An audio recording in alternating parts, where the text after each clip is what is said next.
Hello friends, welcome to my YouTube channel Pariksha helper. आज की video में हम जानेंगे कि हम किस तरीके से एसक्यूएल रिलेटेड जितने भी क्वेश्चंस होते हैं उनको किस तरीके से सॉल्व कर सकते हैं। ये जो क्वेश्चंस हम आज डिस्कस करने जा रहे हैं वो हमारे board exam point of view की बात करें या फिर बोर्ड एग्जाम प्रैक्टिकल की पॉइंट ऑफ व्यू से बात करें तो दोनों के लिए बहुत ज्यादा इंपॉर्टेंट माने जाते हैं। साथ में अगर हम बात करें अपने एसक्यूएल रिलेटेड क्वेश्चंस में जो जनरली आप एग्जाम्स में इस तरीके के सिचुएशन से इस टाइप का क्वेश्चन देखेंगे जहां पर एक टेबल दी होगी और उस टेबल के रिस्पेक्ट में कुछ क्वेश्चंस दिए होंगे और उनके लिए आपको कुछ आंसर्स फाइंड आउट करने पड़ेंगे। तो दोस्तों, वीडियो अगर आपको पसंद आए तो इस वीडियो को लाइक करिएगा, शेयर करिएगा और साथ में चैनल को सब्सक्राइब करिएगा। चलते हैं आगे और देखते हैं कि हम इस टाइप के क्वेश्चंस को किस तरीके से सॉल्व कर सकते हैं। पहले मैं आपको एक चीज बता दूं कि अगर हम एसक्यूएल की बात करते हैं तो एसक्यूएल में जनरली दो टाइप के क्वेश्चंस जनरेट होते हैं। द फर्स्ट वन इज जहां पर आपको एक टेबल गिवन होगी, उस टेबल के लिए कुछ स्टेटमेंट्स गिवन होंगे। इन स्टेटमेंट्स के अकॉर्डिंग यानी ये जो कुछ सिचुएशंस होंगी उन सिचुएशंस के अकॉर्डिंग यानी ये सिचुएशन के अकॉर्डिंग जो आउटपुट जनरेट होना है या जिसकी डिमांड कर रहे हैं उस आउटपुट जनरेट करने के लिए हमें क्या एसक्यूएल क्वेरी लिखनी होगी, that you have to write as a answer. साथ में सेकंड टाइप की अगर हम क्वेश्चंस की बात करें तो सेकंड टाइप के क्वेश्चन में हमारे पास एसक्यूएल क्वेरीज गिवन होंगी और उन एसक्यूएल क्वेरीज के बिहाफ पर और साथ में इस टेबल को यूज करके या जो भी टेबल दी होगी उसको यूज करके क्या data as a output display होगा वो आपको आंसर में लिखना पड़ेगा।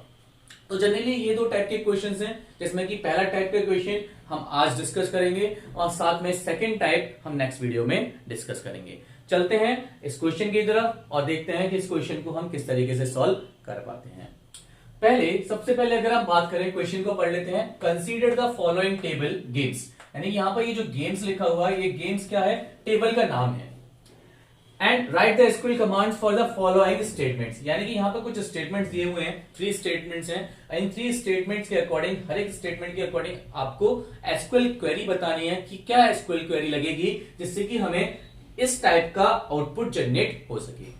तो सिचुएशन देखते हैं। सबसे पहले पहली सिचुएशन दे रखी है, to display the details of those games which are having prize money more than 7,000, यानी कि हमें इस टेबल से, जिस टेबल में हमारे पास डेटा है जी code, game name, type, number, prize money, schedule date, इस टेबल से हमें इस सिचुएशन के अकॉर्डिंग डेटा फेच करना है और उसके लिए हमें डेटाबेस में क्या क्वेरी लिखनी पड़ेगी जिससे कि हमारा ये जो डेटाबेस बना हुआ है हमारा उस डेटाबेस से डेटा, इस टाइप का डेटा फेच हो सके।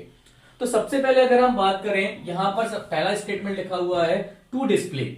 जब भी किसी भी चीज के डिस्प्ले करने की बात आती है तो डिस्प्ले करने के लिए एसक्यूएल में हमारे पास एक कमांड है जिसका नाम है सिलेक्ट कमांड। सिलेक्ट कमांड के थ्रू ही हम क्या कर सकते हैं, किसी भी डेटा को जो कि हमारे डेटाबेस में स्टोर्ड है उसको डिस्प्ले करा सकते हैं। तो सबसे पहले जब डिस्प्ले की बात आ रही है तो हम यहां पर सबसे पहले एक कमांड यूज करेंगे, सिलेक्ट। ओके, इसके बाद आती है the details of Dooj games. Details of Dooj games यानी कि कुछ गेम्स हैं जिनकी डिटेल्स हमें डिस्प्ले करानी है, लेकिन उसके आगे हमारे पास यहां पर कंडीशन है which are having prize money more than 7,000, यानी कि केवल हमें उन्हीं गेम्स की डिटेल्स डिस्प्ले करानी है जिसका प्राइज मनी 7,000 से ज्यादा है, यानी कंडीशन लग गई। जब कंडीशन लग जाती है तो कंडीशन को फुलफिल कराने के लिए या कंडीशन को यूज करने के लिए हम एसक्यूएल में दो टाइप के क्लॉजेस को यूज करते हैं। पहला क्लॉज है where clause and second one is having clause. तो यहां पर वेयर अगर हम हैविंग क्लॉज की बात करें तो हैविंग क्लॉज केवल एक अनदर क्लॉज के साथ यूज किया जाता है जो कि हमारा एक ग्रुप क्लॉज है जिसका कि पूरा नाम होता है ग्रुप बाय क्लॉज। जब भी हम अपने एसक्यूएल क्वेरीज में ग्रुप बाय क्लॉज को यूज करते हैं और साथ में उसके हमें एक कंडीशन लगानी होती है तब उस टाइम पर हम हैविंग क्लॉज को यूज करते हैं। लेकिन उसके अलावा जितनी भी टाइम्स हैं, जितने भी एसक्यूएल क्वेरीज हमें स्टेटमेंट्स को यूज करना होता है तो हम जनरली वहां पर वेयर क्लॉज को यूज कर सकते हैं। तो यहां पे किसी भी टाइप के ग्रुप डेटा को यूज नहीं किया जा रहा है, यानी सिचुएशन में कहीं भी बोला नहीं गया है कि हमारा डेटा जो होगा वो ग्रुप डेटा होगा। ग्रुप डेटा का मतलब जब हमारे पास मल्टीपल रोज का डेटा एक साथ कलेक्टिवली यूज किया जा रहा हो, मल्टीपल रिकॉर्ड्स को कलेक्टिवली यूज किया जा रहा हो, तब वहां पर हम ग्रुप बाय क्लॉज को यूज करते हैं। तो यहाँ पे कलेक्टिवली डेटा की कोई बात नहीं की गई है, तो इसीलिए हम यहाँ पर ग्रुप बाय क्लॉज को भी यूज नहीं करेंगे। तो simply we will write the details of those games, यानी कि गेम्स की टोटल डिटेल्स डिस्प्ले करानी है, लेकिन कंडीशन है जिसका प्राइज मनी 7000 से ज्यादा होना चाहिए। तो यानी कि कंडीशन लगी, कंडीशन के लिए वेयर क्लॉज यूज करना पड़ेगा। लेकिन अब हमें मेन चीज आ जाती है कि हमें कौन कौन से फील्ड्स अपने टेबल से डिस्प्ले कराने हैं। जब भी हम सिलेक्ट कमांड को यूज करते हैं तो सिलेक्ट कमांड के साथ हम फील्ड नेम्स को भी स्पेसिफाई करते हैं कि हमें कौन से फील्ड नेम्स डिस्प्ले कराने हैं एज अ आउटपुट। अब यहां पर उसने बात करी है डिटेल्स ऑफ दूस गेम्स, यानी कि सारी डिटेल्स डिस्प्ले करानी है। जब सारे के सारे फील्ड्स अपनी टेबल के सारे फील्ड्स का डेटा हमें डिस्प्ले कराना होता है, तब उस टाइम पर हम जो एक कैरेक्टर यूज करते हैं जिसका नाम है एस्ट्रिक। इस एस्ट्रिक का नाम, इसका काम होता है कि जिससे हम अपने सारे फील्ड से डेटा फेच कर सकें।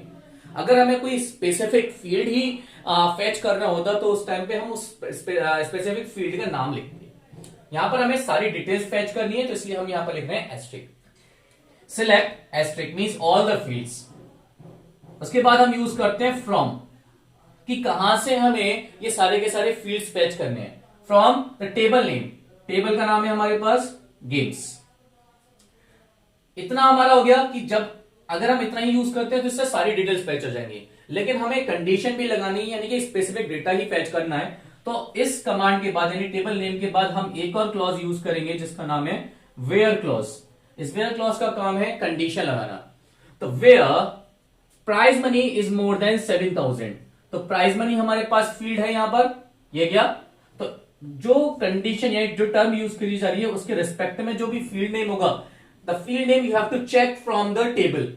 जैसा फील्ड नेम लिखा हुआ है टेबल में, उसी के अकॉर्डिंग आपको अपनी क्वेरी में फील्ड नेम यूज करना है।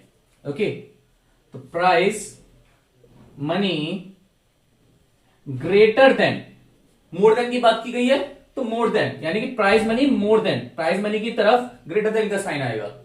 मोर देन 7000, यानी 7000 से बड़ी होनी चाहिए। तो सारी सिचुएशन लग गई, डिस्प्ले करने के लिए सिलेक्ट लग गया, ऑल द डिटेल्स के लिए एस्ट्रिक लग गया, कंडीशन के लिए वेयर क्लॉज लग गया और कंडीशन लग गई, यानी कि सारी कंडीशंस यानी सारी सिचुएशंस खत्म। जब हमारी सिचुएशन सारी खत्म हो जाती हैं तो उसके बाद हम अपनी एसक्यूएल क्वेरी को एंड करते हैं किससे? सेमीकोलन से। तो for this first statement this will be the answer. Clear? Now come to the next one, to display. Again display करने की बात हो रही है, तो select sum of prize money. Sum of prize money यानी कि प्राइज मनी को अब ऐड करने की बात की जा रही है। हमें क्या करना है? सम ऑफ प्राइज मनी को ही डिस्प्ले करना है। Okay, for each type of game, यानी कि इस टाइप की टर्म आपको देखने को मिले तो इसका मतलब क्या है कि यहां पर हमें एक ग्रुप यानी कलेक्टिवली डेटा की बात की जा रही है। तो जब भी इस टाइप की टर्म आपको देखने को मिले अपने स्टेटमेंट में, तो इट मींस दैट आपको समझ जाना है कि यहां पर ग्रुप बाय क्लॉज यूज होगा। कौन सा क्लॉज यूज होगा? Group by. यानी जब भी ईच टाइप टर्म की कुछ तरीके से कंडीशन देखी जाए, यानी ईच टर्म आ जाए, ठीक है, तो ईच टर्म जब आ जाती है तो इट मींस दैट कि हमें पता लग गया कि यहां पर हमारी ग्रुप बाय क्लॉज यूज होना है। तो इसके बाद सबसे पहले आप देखते हैं कि sum of prize money. Sum of prize money यानी कि प्राइज मनी का सम निकालना है। तो जब भी हमें किसी डेटा को अपनी टेबल की किसी इंफॉर्मेशन की ऐड करना होता है, सम करना होता है, तो उसके लिए हमारे पास एसक्यूएल में फंक्शन अवेलेबल है जिस फंक्शन का नाम है सम। इस फंक्शन को यूज करने का तरीका होता है क्या? जनरली आपने अपने डिफरेंट सॉफ्टवेयर्स में भी देखा होगा, एप्लीकेशंस में, जहां पर अगर हमें कोई फंक्शन यूज करना होता है तो फंक्शन का नाम लिखते हैं, उसके बाद स्मॉल ब्रैकेट और उसमें उस फील्ड का नाम, है ना। तो सेम पे यहां पर हमें यूज करना है sum bracket open and the field name, जिसमें कि हमें यूज करना है prize money. Prize money, okay. तो ये तरीका हो गया किसको? इस स्टेटमेंट को लिखने का, जब भी हमें किसी फील्ड के डेटा को सम करना है या कोई अनदर एग्रीगेट फंक्शन हमें अप्लाई करना है। साथ में हमें दिया गया कि ईच टाइप ऑफ गेम, यानी कि एक पर्टिकुलर टाइप ऑफ गेम के लिए हमें total sum of prize money find out करना है। जैसे कि आप टेबल में देख सकते हैं, तो टेबल में हमारे पास टाइप फील्ड है जिसमें दो टाइप की कैटेगरीज है, इंडोर एंड आउटडोर। तो इंडोर के लिए टोटल प्राइज मनी कितना है, that we have to collectively found. Outdoor के लिए टोटल प्राइज मनी कितना है, that we have to collectively found. तो जब हमें ऐसी चीजें दी जाती हैं तो उस टाइम पे हमें सम ऑफ प्राइज मनी के लिए ये फंक्शन रिटर्न हो गया। साथ में इस सिलेक्ट फील्ड जो है यानी जो डिस्प्ले करेगा, एक तो ये फील्ड डिस्प्ले करेगा, इसमें हमने एस्टेरिस्क यूज नहीं किया है। ओके, तो जो फील्ड हम लिखेंगे यहां पर, जो डेटा लिखेंगे सिलेक्ट के बाद, उसी के अकॉर्डिंग हमारा एक फील्ड जनरेट होगा। साथ में इसके साथ इसके रेस्पेक्ट में हमारे पास और कौन सी इंफॉर्मेशन होनी चाहिए, साथ में टाइप भी डिस्प्ले होना चाहिए, बिकॉज तभी हम जान पाएंगे कि पर्टिकुलर टाइप के लिए या पर्टिकुलर टाइप कैटेगरी के लिए कितना total price money find out हुआ है। ओके, तो हमारे पास इसका मतलब यहां से स्टेटमेंट से हमें क्या पता चलेगा कि हमें दो फील्ड डिस्प्ले होंगे, एक टाइप फील्ड और एक सम ऑफ प्राइस मनी का, यानी जो प्राइस मनी जो हमारी यहां पर डेटा दे रखा है इसका सम करके, टोटल करके हमें डिस्प्ले होगा। लेकिन अभी हमारी क्वेरी यहां पर कंप्लीट नहीं हुई, बिकॉज हमें सबसे पहले यहां पर अब एक टेबल नाम लिखना है जिसमें से कि हमारा डेटा फेच होगा। तो फ्रॉम गेम्स, अगर हम इसके बाद भी बात करें तो अभी भी हमारी क्वेरी जो है कंप्लीट नहीं हुई, क्योंकि द रीजन इज अभी यहां पर बोला गया था ईच टाइप। जब ईच टाइप की बात होती है तो आपको पता है कि अभी हमने डिस्कस किया कि ऐसे टाइम पर हमें ग्रुप बाय क्लॉज को यूज करना होता है। तो ग्रुप बाय क्लॉज को हमें यूज करना पड़ेगा इस टेबल नेम के बाद, ग्रुप बाय। अब इस ग्रुप बाय क्लॉज के बाद हमें लिखना पड़ता है फील्ड नेम, यानी कि किस फील्ड के डेटा को हमें ग्रुप्ड करना है। हमें क्या करना है, हमें टाइप फील्ड के डेटा को ग्रुप करना है। ठीक है, तो इसलिए हम यहां पर लिखेंगे comma type from games group bye type field and after that the query will be complete. तो ये जो ग्रुप बाय क्लॉज लगा है वो हमारे इस ईच टर्म के लिए लगा है। फ्रॉम टेबल ये जनरली हम यूज करते ही हैं। सम ऑफ प्राइज मनी यानी सम फंक्शन लगा है हमारा सम ऑफ प्राइज मनी के लिए। टाइप फील्ड साथ में डिस्प्ले कराया बिकॉज जो ग्रुप बाय कमांड यूज की जा रही है वो टाइप के लिए की जा रही है, इसीलिए हमें टाइप फील्ड को भी डिस्प्ले कराया है। Okay, generally group by command में हमारे पास जो भी जिस डेटा या जिस फील्ड के अकॉर्डिंग हमें डेटा को ग्रुप करना होता है उसका नाम, उस फील्ड का नाम हमारी सिलेक्ट कमांड में होना जरूरी है। यानी कि हम केवल उसी फील्ड्स पर ग्रुप बाय क्लॉज लगा सकते हैं जो फील्ड हमने अपनी सिलेक्ट कमांड में डिस्प्ले कराया है। अगर हम किसी फील्ड ऐसी अनदर फील्ड को पर ग्रुप बाय क्लॉज लगाना चाहें जो जिसे हम डिस्प्ले नहीं करा रहे हैं तो एट दैट टाइम ये क्वेरी जो होगी वो रॉन्ग हो जाएगी। यानी अगर मैं करना चाहूं select sum price comma type from games group by schedule date, तो that will be the wrong one. It demands that कि ग्रुप बाय क्लॉज केवल उसी फील्ड पर लग सकता है जो फील्ड हमारा सिलेक्ट कमांड में यूज हुआ हो। तो यहां पर हम ग्रुप बाय क्लॉज में दो फील्ड को यूज कर सकते हैं, the sum of prize money term और एक टाइप। तो इसी के थ्रू हमारा डेटा जो है वो ग्रुप हो सकता है। साथ में एक चीज और एक फंक्शन हम एक्स्ट्रा यूज कर सकते हैं ग्रुप बाय में, that one is the count function. Okay, इन तीन टाइप की कैटेगरीज पर ही हमारा data group by clause apply किया जा सकता है। The field names that one is used in the select command in the respective query. Okay, और साथ में द काउंट फंक्शन। ओके, चलिए, this one is a query for this second statement. Now come to the third one, to display the total number of games available in the above table games. यानी जो इस table में कितने total number of games available है that we have to find out. तो जब भी total number की बात की जाती है तो it means that we have to count it कि कितने नंबर ऑफ गेम्स हैं। तो इस काउंटिंग की जब बात आती है तो हमें हमारे लिए हमारे पास एक फंक्शन है that one is the count function. तो डिस्प्ले कराना है तो सेलेक्ट काउंट। ओके, काउंटिंग करनी है टोटल नंबर ऑफ गेम्स की, काउंट फंक्शन है तो इसलिए bracket open, distinct.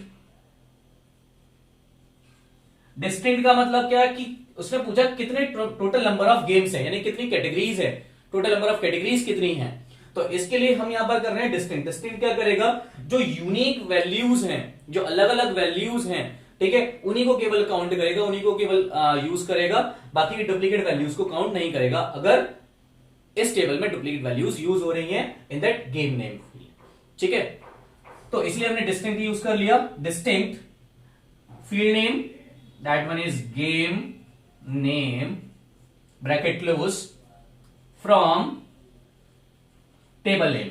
Table name क्या है हमारे पास, games, okay, and semicolon, and now your query is completed. Total number of games के लिए हमारे पास काउंट फंक्शन लगा।